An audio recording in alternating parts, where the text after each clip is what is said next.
Hi, guys. Welcome back to another episode of the Storytime Society. I'm your host, Jamie, and I'm so happy you're here. I'm so glad you're alive. Thank you for tuning in to another episode. This theme, and I feel like you guys love this theme, so this is why I'm doing this theme, and also I love this theme as well, is mother-in-laws from hell. So I feel like it's so easy to find the mother-in-law from hell stories, and they are just all over the place. So we're going to get right into the episode.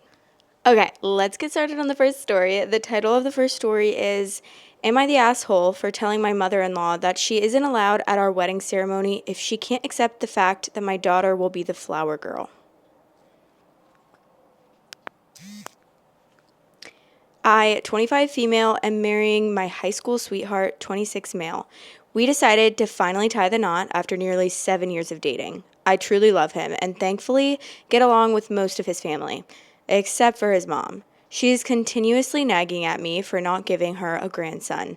I know this may be harmless, however, my fiance has repeatedly told her that she already has a grandchild.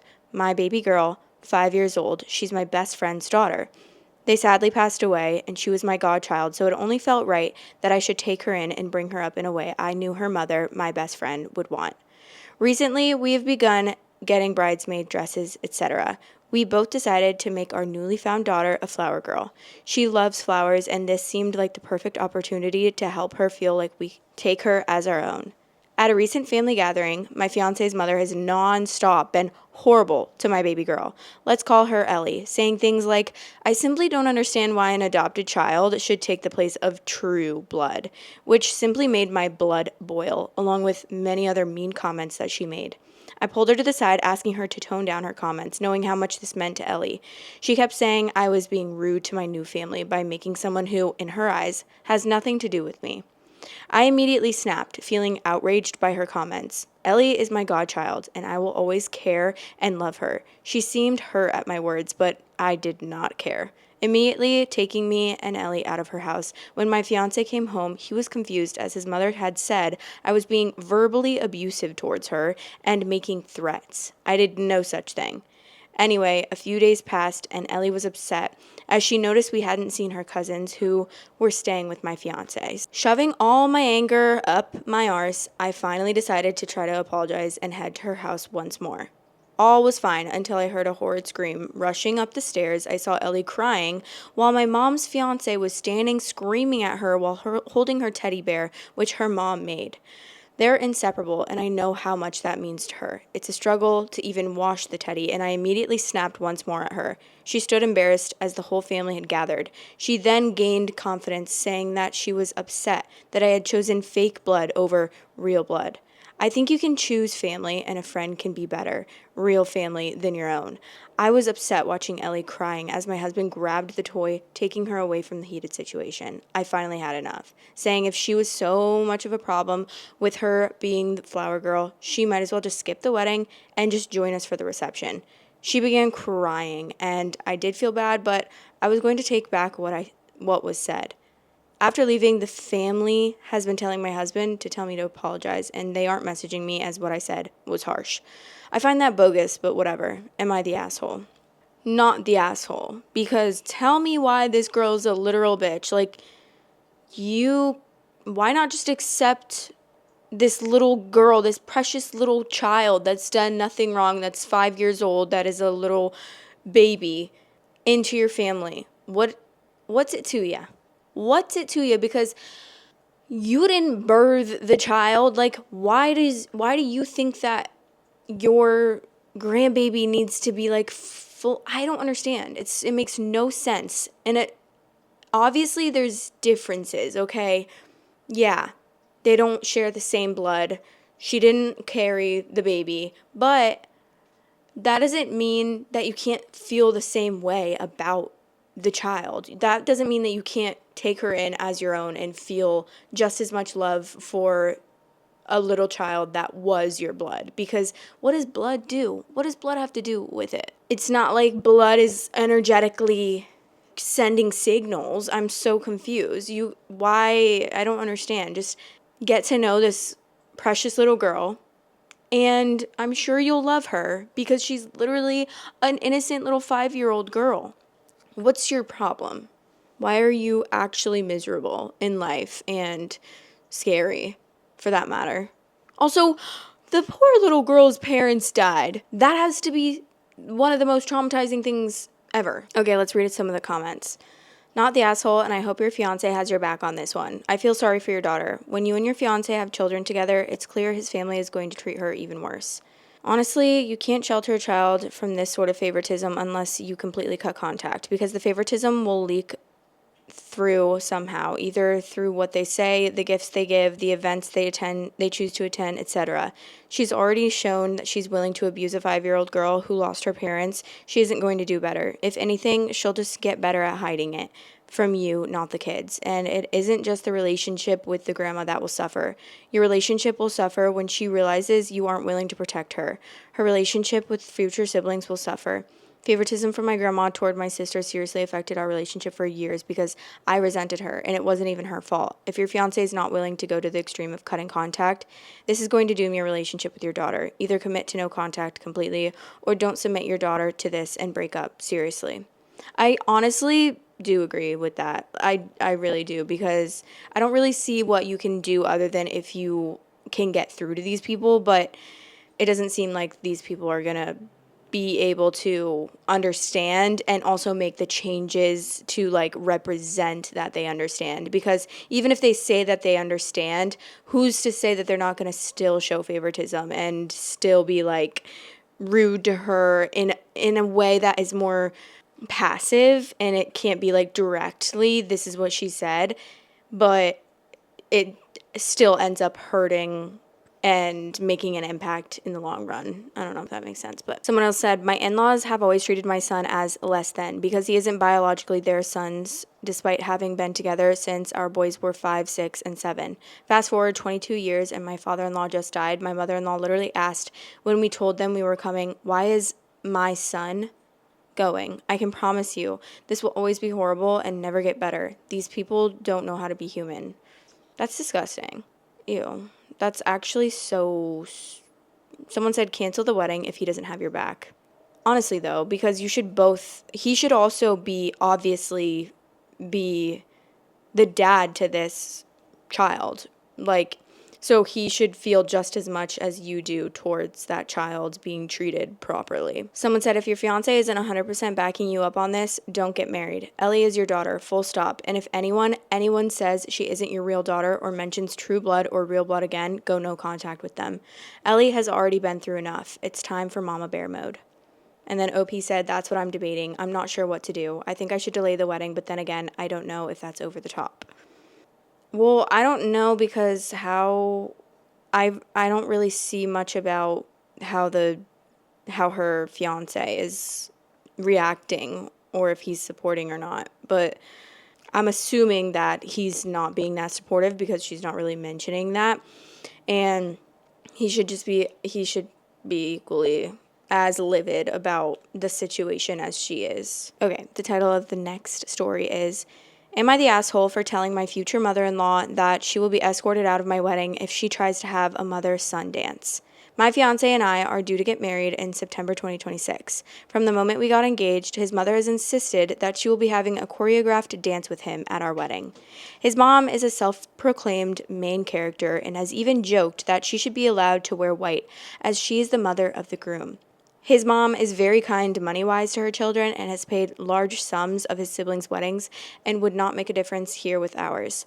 However, I don't want this to be an issue that the days then planned significantly around her ideas of the perfect wedding and not ours, as there has been previous comments about how she doesn't like the color scheme and how she thinks my engagement ring is tacky. I have a 1.5 carat emerald cut Montana sapphire with a diamond paved setting. So I have therefore said thank you for her kindness, but that we will be funding the main chunk of our wedding ourselves as we have saved for it. In relation to the dance, my dad died when I was 5 years old, and my granddad, who raised me, passed away a few years back. My mom and I have discussed a dance for both of us, not him and his mother, and both agreed that it would just seem a bit awkward and we wouldn't really enjoy it, so we were going to skip the father-daughter, that she would be dancing with me in this case, dance. I have stated my concerns about a mother-son dance as it would highlight more the fact that there's no traditional father-daughter dance and that I just don't feel comfortable with it.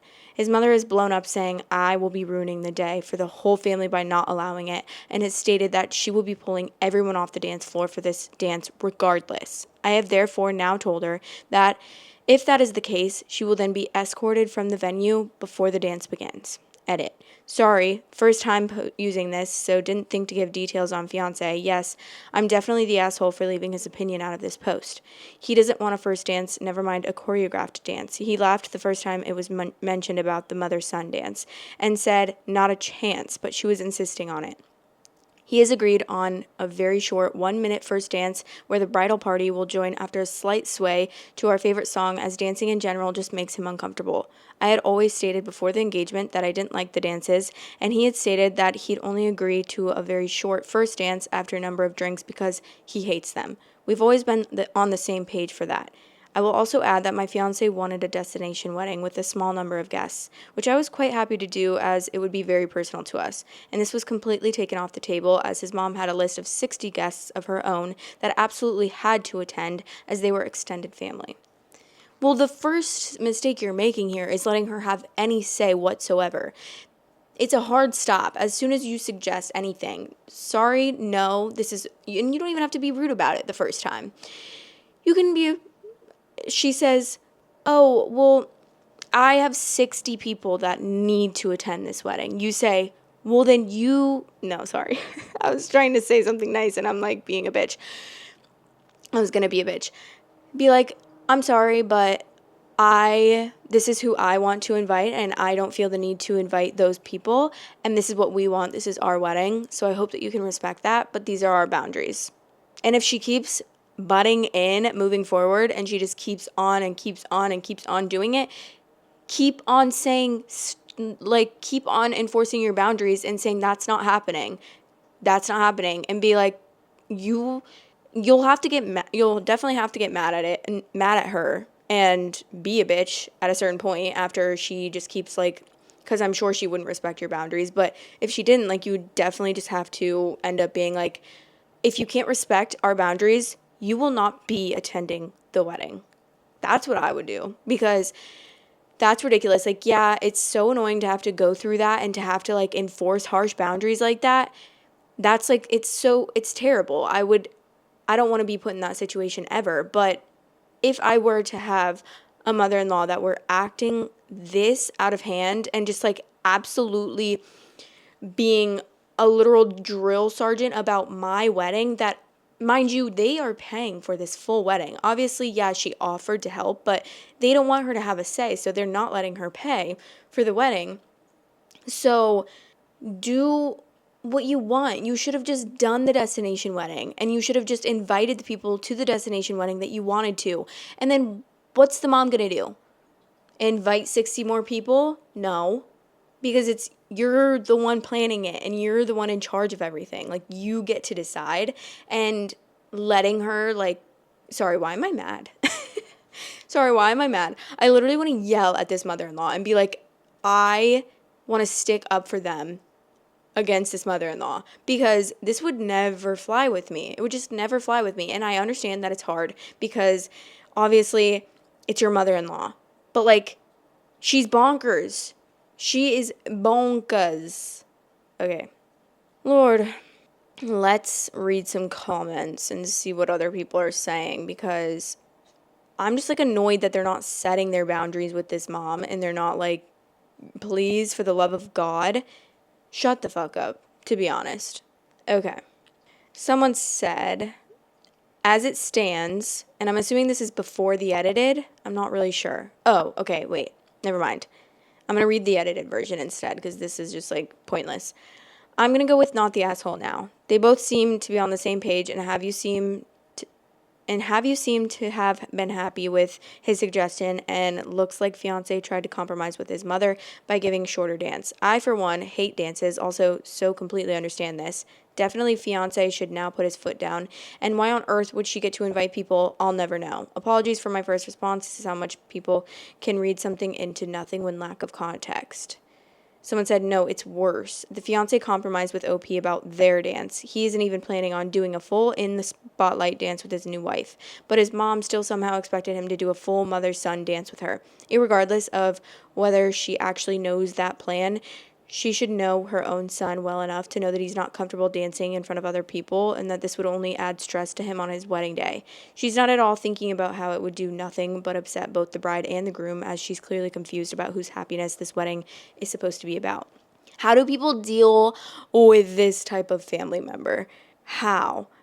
I fear that they just would never be included and they would never be invited to anything. And I would probably just never. It would be a subconscious no contact, to be so honest with you. I wouldn't even think about it. I wouldn't even think. It would just be, I do not want to talk to you, associate with you, or associate with anyone that is even near you because you're a ridiculous, psycho little chicken, okay? To be so fair. Like, that's being fair, honestly. I could go so in on this lady, but I'm not going to. Okay, the next story is titled, Am I the asshole for telling my mother-in-law my toddler will not be going with her on a vacation that she planned without asking? I have an almost 3-year-old beautiful little girl. She's just a few weeks shy of her 3rd birthday. My baby was out in hospice 4 weeks ago after having gone into remission late May. Unfortunately, the cancer has returned, except it is now crushing her optic nerve and is about 8 centimeters long. Multiple doctors recommended we make our daughter as comfortable as possible, as they do not believe removing the tumor is a good option. I have so much to say in regards to her diagnosis, but heartbroken will suffice for now. My husband and I have been making tons of memories with her for the past few weeks. We've included family in some of these memories, but we both feel that we want to spend as much time with our daughter as possible. My mother-in-law called me yesterday to tell me that she booked tickets / a hotel / airfare for a trip next month. I thought it sounded fun until she said that she was taking our toddler with her. Just her, my daughter, and her husband. She did not invite my husband and I. My daughter isn't even 3 yet. She has never stayed overnight anywhere, and my mother-in-law wants to take her for one entire week across the country alone. I suggested that my husband and I go so that way our daughter is comfortable, and for God's sake, in the event that she dies, she can't be gone for a week. Her nurses are here. Her care is here. I suggested, what if we all go for a shorter amount of time? I came up with various suggestions, to which all were turned down. I should add that if my daughter was not in hospice, I still would not be comfortable with our toddler being across the country for a week alone without her parents. My child being in hospice adds another layer of complexity to the situation. I told my mother-in-law that her decisions that she made alone without consulting us was a solid no. She called me a few times and hung up on me. She then called my husband and called me a few names and suggested that she would fight for rights before my daughter dies. I'm already grieving. My husband said we should just say yes to his mother's trip to avoid drama, even though he agrees that our daughter is too young. But I want to spend time with her before the cancer takes her. She's too little, etc. I said no for various reasons, not just to say no. Edit. Thank you to everyone who took the time to share their thoughts and insights. I appreciate the outpouring of love and messages. I'm sorry I haven't had the chance to reply to them all. I wanted to add a few things. My mother-in-law lives in the same country as us, in the same city as my parents. It's only about a 20-minute drive without traffic. However, my in-laws have always been very adamant that we visit them, so I usually take my daughter over every week for a few hours for a visit. Rarely do they ever come to our home. My parents like to visit and always have. My daughter is much closer to my parents for this reason. Anytime my husband and I go on date nights, my parents come over and watch her because they like for her to be in her comfort zone. This is before the cancer. Since the cancer diagnosis, we've been in and out of the hospital for weeks at a time. My parents have still been very much involved, but in the form of dropping off meals, helping with laundry, etc. I'm very close to my family, and my family has been very respectful of us needing space as a family during this time. I think my in-laws may be expediting guilt because they haven't made much of an effort to visit us, see us, or accommodate us. It's always about what I, their daughter-in-law, can do for them. Have always felt like an incubator who's just there to facilitate a relationship between them and my child. Also to add, I'm set on distancing myself as much as I can. I've cut off contact with my mother-in-law, and I do not want her around after this fiasco. I've completely blocked her from my phone, and I communicated this to my husband. He's sad, but he says that he understands. A few of you mentioned that this was an eye-opening situation, and it really has been, on so many levels. Yeah, because that's so eye-opening, because the way that someone treats you in this type of situation, you have to realize that, yes, this is your granddaughter, but this is their daughter. They fully made and birthed this human being and have cared for her for the 3 years that she's been alive and formed this bond with her. That is like just an unexplainable bond. I mean, I'm not a parent, but I know and I've heard of the way that parents form a bond with their daughters and sons, and it's always explained as inexplainable. It's just so amazing, and they feel such love and such care for their children. And she should know, because she should be putting herself in that position. She should bring herself back to when her son was 3 years old. Imagine if he had cancer. The doctors said, make him comfortable because he is probably going to pass away soon. And then your mother-in-law is wanting to just, oop, come on, let's go. You only have a few maybe months to live, but let me take away half of that time that you could spend with your parents before you die out of my own selfishness. Especially because the suggestions, obviously there's a compromise. If you really wanted to go and you really want to spend time with your granddaughter, why not just say, okay, that's fine. You guys can come and we'll stay for a shorter amount of time. It's clearly not about spending time with the granddaughter here. It's more about you getting your way or whatever. I don't even know. You being stubborn, or you having an ego and saying you have rights. You have no rights. You don't have rights. These are the those are the parents. They have rights. That's their daughter. We're going to read the second and third edit. I saw various commands about mother-in-law possibly wanting to take my child on a trip to get her alternative treatment. My mother-in-law planned to take my child to Disney World in Florida, which is across the country from where we live. My mother-in-law lives in the same state, in the same county as us. My husband and I have taken our child to Disneyland a few times in her life, and most recently once. Going for one day was exhausting, and my daughter was spent after the day. I can't imagine my daughter handling Disney World for more than a day, but also I would like to be there for said trip. Even if my child wasn't dying, I would still not be comfortable with her going without me. It's such a bizarre situation. My mother-in-law isn't one for alternative treatments, and I haven't outright spoken to her or asked her about it, but I wouldn't be shocked at this point. Either way, my child isn't going anywhere with her, supervised or not. I've already made that clear to my husband, and she wants to come and visit. It will have to be at our home. Even then, I'm still not on board after everything that has transpired. I've been thinking really deeply the last few months, but even more so in the last 24 hours. I don't know how I can continue being a part of this family. I'm trying not to think too far ahead, but I'm seriously doubting continuing on in this marriage. Thank you again, everyone. Third edit, I'm really close with my family, specifically my mom and aunt. They know the wishes I have for my daughter. My husband and I argued about where our daughter should be buried for a good week. It was awful. He wanted her buried with his grandma and where his parents and him will be buried. I wanted her buried at the cemetery my grandparents are buried at and where I plan to be buried at. My husband is in the military, so I'm confused as to why he does not want to be buried with his combat brothers, but that's entirely up to him. After this fiasco with his mother, I put my foot down about where I would like my daughter's final resting place to be. I just never thought that it would be so much back and forth about where she will get buried. The week-long trip we weren't invited on or consulted about in appeasing his mother's wishes. A shit show, to say the least. I love my husband, but I'm appalled by his behavior. I should also add that my family was very supportive about where I wanted my daughter to be buried at when the topic came up. They even said wherever we want because it's not their choice. I even entertained cremation just to try and come to a middle ground of sorts. I didn't even want to discuss burials and cremations until I absolutely had to. I've been avoiding it, and now it feels morbid to discuss it because my daughter is still alive. My husband's family was upset when they brought the topic up because I didn't automatically want my daughter at their cemetery of choice. Their main argument was that my daughter carries their last name, so she should go there. My argument was my family already has 4 open plots, and I want to make one a double for me to be when my time comes.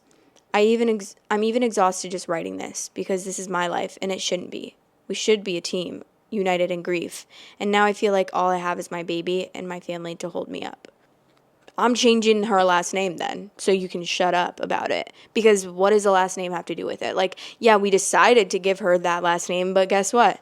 I could have put a different last name on that birth certificate. I could have changed that last name and made it my last name instead.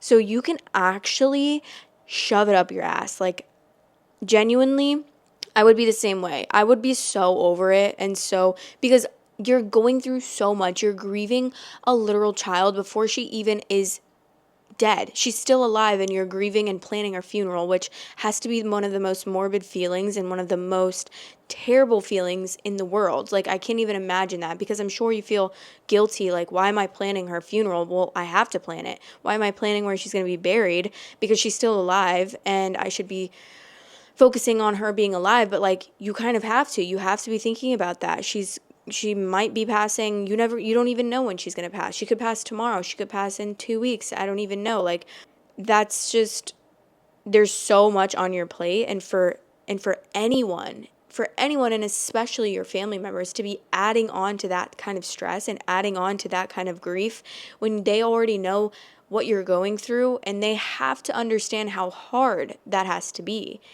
If they're having a hard time dealing with it, which I'm sure they are, they need to just take that and be like, I feel this way, so I'm sure that you feel so much worse than I even do. Because I'm sure that's the case. I mean, that's just terrible, and it's honestly really sad, because it is very common for that to happen if you have a child pass, or, you know, you lose a child. Like, a lot of people end up getting a divorce after that. And I'm not really sure what all of the logistics behind that really is, but I can imagine that it's just so hard to deal with, and it's just something that we're not prepared for, especially because death and death is just so, it's just, we can't, it's so hard for us to deal with and process, because we can't understand it, because we don't know what happens after, and we don't know what is gonna happen after. And like, that just makes it so much harder, because it's so confusing, and it's so hard because you have to convince yourself to be at peace when you don't even know if you should be at peace. Like, I mean, I know a lot of people do have like that faith where they're 100% sure, but like, I feel like there's still always a little bit of doubt, right? Because no one can fully say that they are 100% sure unless they're dead. That, like, that's really the only way that you 100% know. So I feel like there's still, no matter what, there's some doubt. Like, you can wish and you can hope that what's after is going to be a better place, especially when it's something to do with your little baby 3-year-old daughter that you love so much. You can only hope and wish and pray that she's going to go to a good place after that. But you can't be for certain. You can't be 100% what happens. And obviously, just like losing, even if you did know 100%, it's still, yeah, would it help? Yes, but it still would hurt just as bad, because you're losing someone that you care about so much, and you're losing the earthly version of themselves, the only way that you know them, the only way that you, it's really sad. Okay, let's read some comments. Not the asshole. Nope, just no. She wants to take your terminally ill daughter across the country for 7 days, and your husband would rather go along with this than tell his mommy no. Has everyone in your life lost their damn minds? Absolutely not. Your daughter isn't going anywhere without you, period.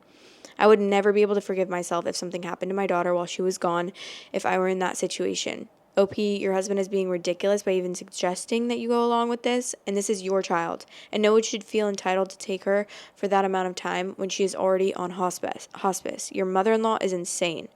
And even if she wasn't on hospice, I still agree. Like, you are the parent. You have the right to say no or yes, and you don't need an explanation. Yes, she can go with you. No, she cannot.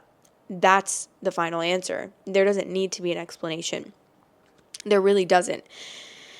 But I understand, because obviously, like, I do have people-pleasing tendencies, so I find it hard to not over-explain when I say yes and no. And so I understand. Like, it's obviously way easier said than done, but if I were in this situation, I don't know what I would really do. Would I actually be, like, very stern about it? I don't know. Hopefully, because I'm sure I would be so fed up with, like, the way that I'm feeling and just the grief that I'm going through that I would just get pissed and be like, literally, shut up, please. Someone said, as a hospice nurse, this is what I was going to say. This is what we do: navigate difficult situations for the patient and the primary caregiver's well being. There are travel contracts with hospice, so there always has to be a planning and a hospice in the area willing to provide care if needed. So there are lots of very logical reasons why this trip wouldn't be wise that have nothing to do with you. You are most certainly not the asshole. My heart breaks for you, but let your hospice team deal with the drama. I am certain they are wonderful at what they do. Aw.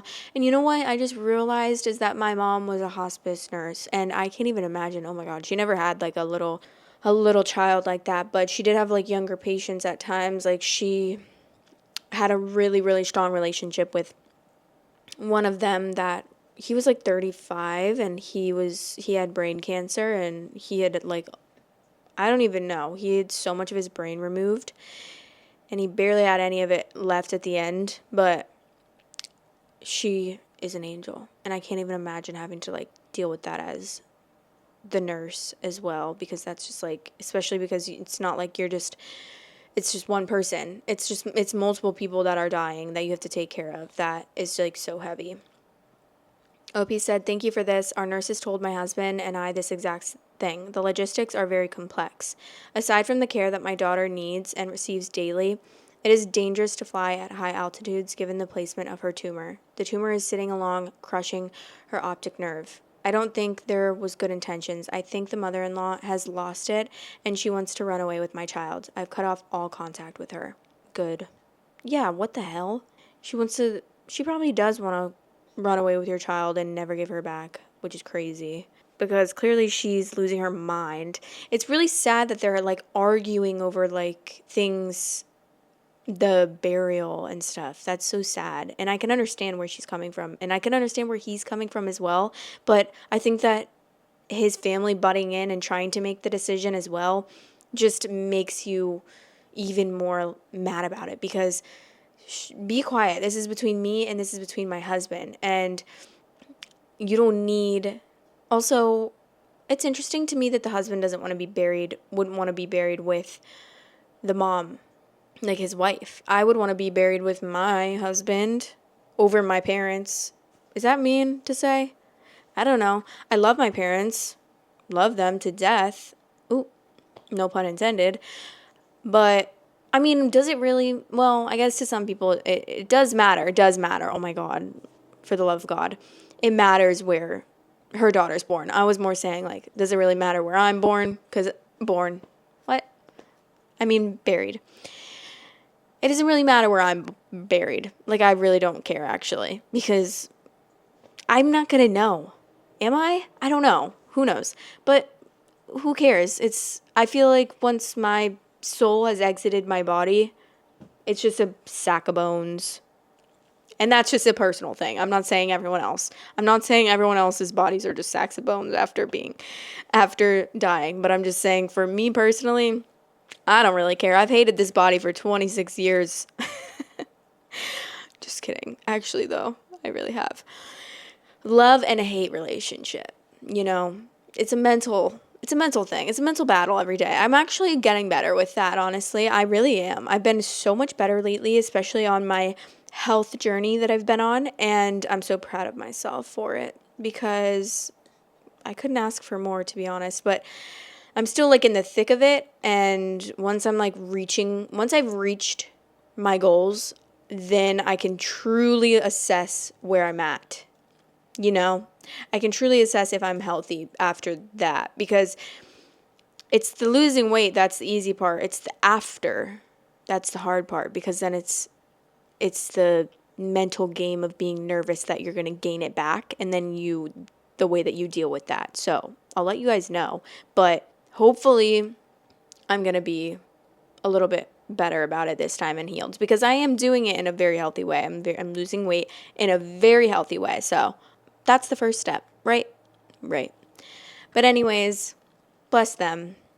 I'm so sorry, and that's really sad, and I wish only peace and love for them. But anyways, we're going to move on to the advice segment. That's the end of the storytime segment. If you ever want to submit a storytime or cross post, there's a subreddit linked in the description below. And we're going on to the advice segment. There's also a link in the description below that you can fill out and give as much detail as possible.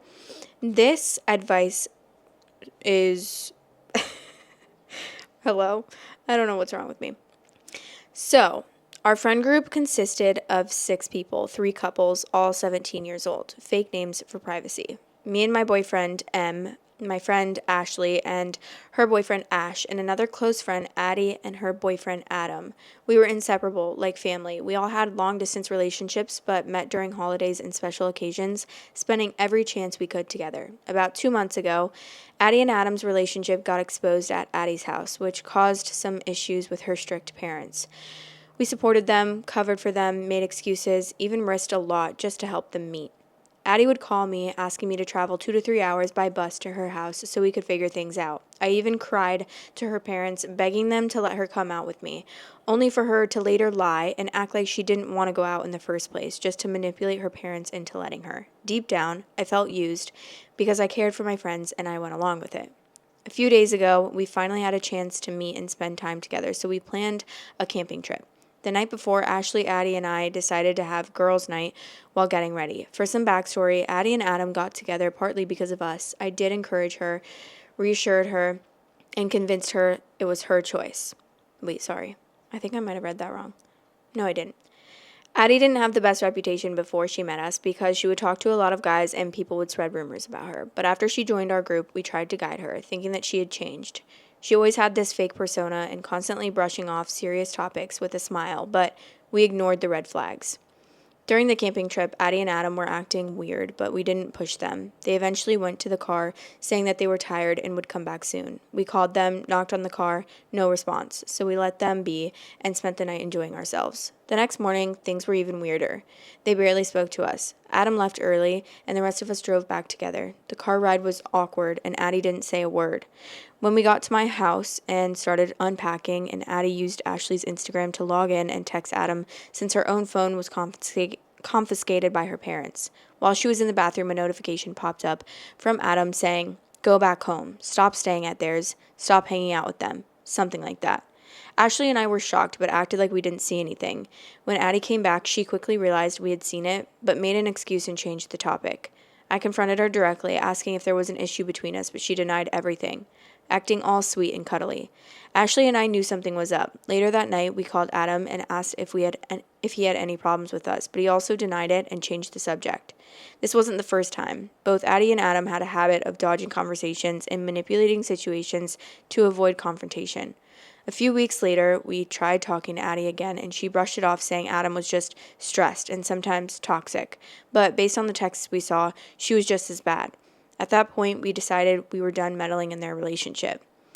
We had planned a group trip to Dubai, but Addie once again expected me to go to her house and convince her parents and get permission for her to come. Honestly, I was exhausted. I didn't even respond. I just called her parents directly, and they said a firm no. So the 4 of us, Em, Ashley, Ash, and me, went without them. And honestly, it was the best trip. No unnecessary drama, no walking on eggshells, just pure fun. After that, Ashley and I agreed to stop involving ourselves with them. I left our group chat and went back to our friend group as of 4. A few days later, Addie DM'd me asking if we had a problem with her. By that point, I was so done with her nonsense that I just said, "No, nothing's wrong.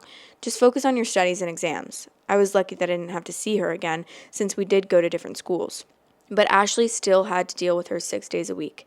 To keep things no drama, she decided to keep interactions small, just helping with studies and moving on with life. Addie would occasionally text asking what we were up to, and I would just reply, "Studying," and then leave her on read. I don't have the energy to deal with them anymore, but I'm still grieving the friendship that we had. Every little thing reminds me of the memories we created together. Meanwhile, the boys, Em and Ash, have their own issues with Adam, but we girls have decided not to interfere unless absolutely necessary. I don't know if I should confront them before it's too late to help us get back together, or just move on with life. So am I the asshole for not confronting them and just moving on like nothing happened?